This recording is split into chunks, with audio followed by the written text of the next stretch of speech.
Ayan, good evening. Good evening. Paggabi na, ibig sabihin dinner time. Since nakalabas tayo ng bongga, yung napakalayo ng location. So may nakita akong vegetable white rice.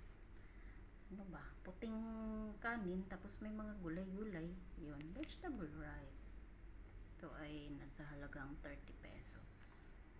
300 buys. Then, so na-curious ako kasi may nakita akong nakalagay dyan, pangalan is dragon chicken. Hindi ko alam bakit dragon chicken. Hindi ko na tinanong.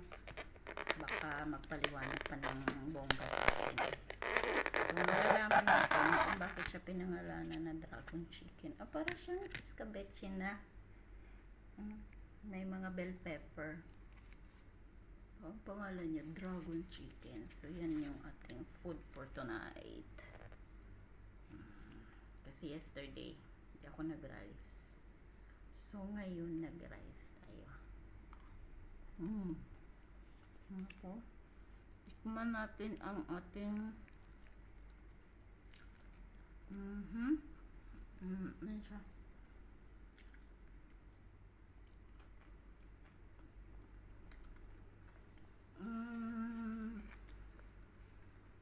Ano siya?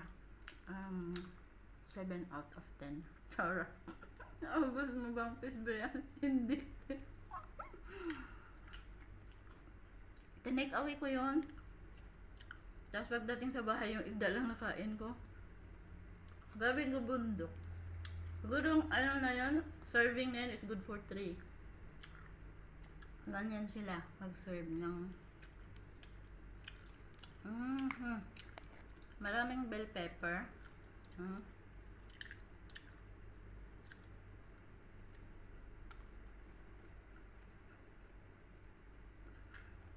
Ganyan ang serving dito, sis. Sabi ko kasi mag-order ako minsan din sa baba ng biryani lang. Punong-puno din yung yung parcel. Sabi ng gano'n ng yung kung lahi yun, mukhang Chinese eh. Pero Turkish restaurant yun. Sabi niya, sister, no need chicken? Kasi kapartner niyan may either manok o isda o kanang karne, baka o lamb. Sabi niya, no need anything. Sabi ko, no need brother, only biryani.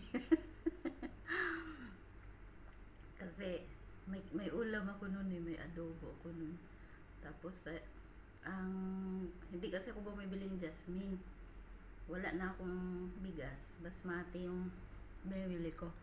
Less yan siya eh, less sugar, hindi siya, walang lasa ang basmati. Kaya yun. So masarap naman yung dragon chicken. Diba? Guys, pamain ako ng aking salamin.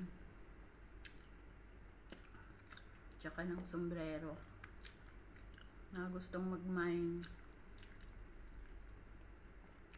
i-add to cart nyo na lang. Harap. Tinanong ko siya kung maanghang o hindi. Sabi niya hindi daw, pero maanghang. Ang bira to si brother. Ano siya yung para siyang chicken fillet, tapos pinrito, tapos ginanito. Kung may sauce, tapos maraming bell pepper.